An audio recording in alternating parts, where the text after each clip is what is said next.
In this video, I want to share with you the books that I recommend when people ask me about books that help them just learn basic Bible doctrine. And I always begin with recommending that people read through the Westminster Confession of Faith and larger and shorter catechisms. Not because you're necessarily going to agree with everything in them, but the Confession of Faith and the catechisms were written as a teaching tool for Bible doctrine, and it's amazing how helpful they are, how thorough they are. The thing I appreciate about the confession, the catechisms, is they use perhaps the most precise language to summarize what the Bible teaches about any given subject.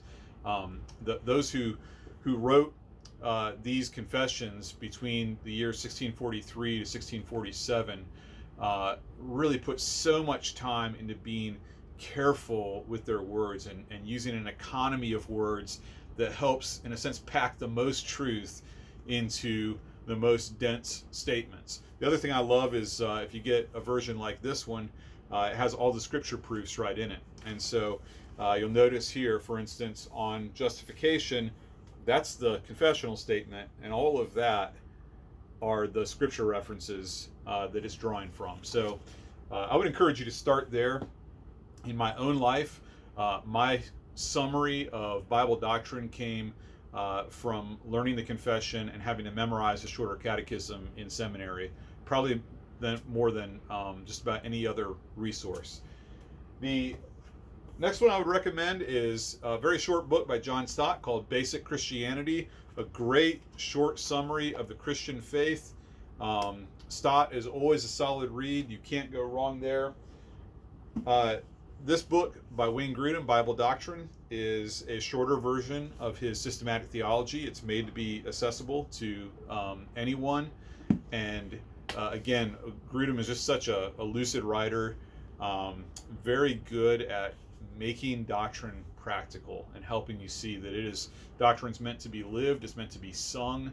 I'm not sure if he does it in this book, but I know in his systematic theology he offers a hymn to sing the truth of that section, which I think is an amazing resource. Another similar book by Louis Berkhoff is called A Manual of Christian Doctrine. Again, it's a shortened version of a larger systematic theology. And again, Berkhoff has been a standard for a reason. He does a great job of summarizing the Christian faith. So, A Manual of Christian Doctrine by Louis Berkhoff. One of the books I have found very helpful as kind of a go-to resource is Concise Theology by J.I. Packer. Each doctrine gets about a page and a half to 3 pages, and so it's not meant to be exhaustive. It's meant to give you a very concise summary and give you some key passages to go to. So Concise Theology by J.I. Packer. And then I would really encourage you to check out this book, Evangelical Convictions. This was produced by the EFCA. It is really it's a running commentary on our church's statement of faith, the EFCA statement of faith, and it kind of tells you how we arrived at the formulation of our statement of faith that we did, and it takes you to the passages that were mined heavily in creating that statement of faith. And so if you have ever had a desire to go deeper into what our church believes as a part of the Evangelical Free Church of America, this book is the best resource you can go to. It's very well written, very readable, and very helpful, I think, in understanding the bigger picture behind our statement of faith. And so to kind of take them in reverse order again, it's Evangelical Convictions, produced by the EFCA.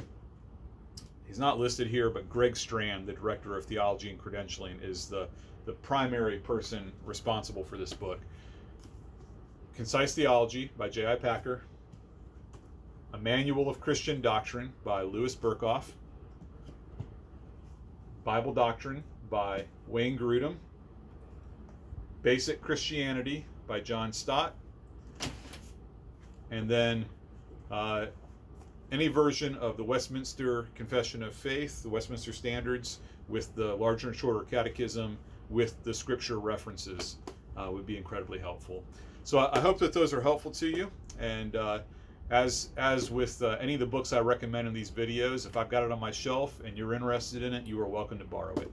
Hope that this video has been helpful to you and helps you get started as you try to work toward a greater comprehensive understanding of what it is that the Bible teaches and why it matters for life and practice.